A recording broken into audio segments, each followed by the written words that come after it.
Olá pessoal, tudo bem? Todo mundo está careca de saber que São Paulo é o estado mais rico do país. Mas será que ele realmente carrega toda a nação nas costas, como alegam alguns paulistas?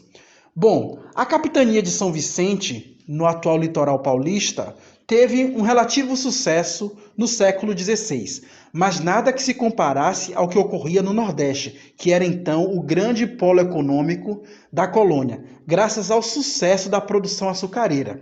Não por acaso, Salvador foi escolhida para ser a primeira capital do Brasil.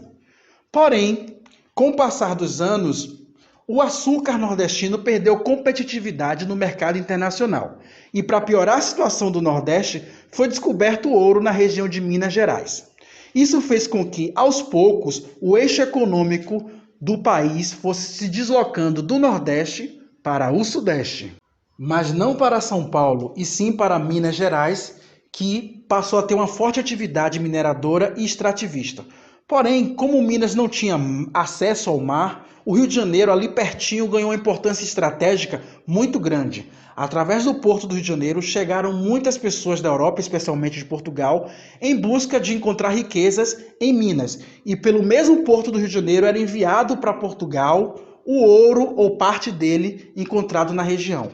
Mas, afinal de contas, quando é que São Paulo começa a se destacar economicamente? Então, no fim do século XVIII, a produção de ouro na região de Minas já havia entrado em declínio. Ao mesmo tempo, em São Paulo já estava implementada a cultura do café, que era uma atividade econômica tão promissora que enriqueceu muita gente naquela região. Porém, é no século XIX que o café se consolida como um dos principais produtos de exportação do Brasil.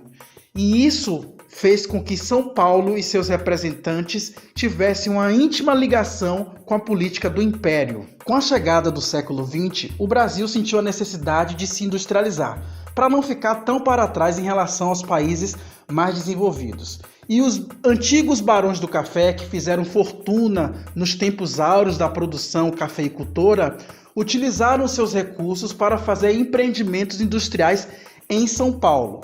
Mas eles também contaram com a ajudinha do governo do Brasil.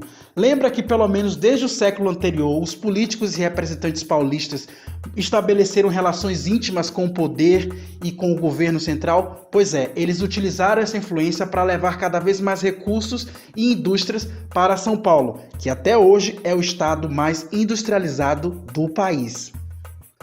Porém, a economia paulista é diversificada e não depende só da indústria. Ela também é muito forte no setor de serviços, do agronegócio, entre outros. Claro que a prosperidade de São Paulo, ao longo dos últimos séculos, atraiu pessoas de diversas partes do mundo, como italianos, japoneses e de dentro do próprio Brasil, como os nordestinos e nortistas. Certa vez, o jornal Folha de São Paulo divulgou uma pesquisa realizada pelo Datafolha que atestava que na capital paulista haviam mais filhos de baianos do que dos próprios paulistanos. Isso dá uma dimensão do quanto o paulista é, na verdade, a soma de vários povos. O atual produto interno bruto de São Paulo é de cerca de 2,4 trilhões de reais, o que corresponde a cerca de 25% do PIB nacional. 25% não é 100%, não é sequer 50%. O que quer dizer que as outras unidades federativas também produzem, e muito do que elas produzem vai parar na mesa do paulista. Afinal de contas, São Paulo não é autossuficiente e nem tudo que sua população consome é produzido no estado.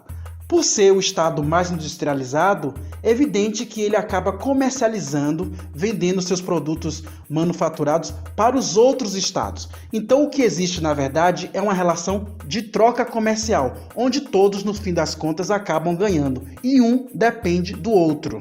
Mas não é assim que pensam alguns movimentos que pregam a independência de São Paulo. Eles argumentam que o Estado envia seus impostos para Brasília, que por sua vez fica com a maior parte dos recursos e os distribui para outras regiões do país, notadamente o Norte e o Nordeste. É o chamado Pacto Federativo, que segundo esses movimentos acaba prejudicando a economia paulista e que, portanto, o melhor caminho seria o Estado virar um país.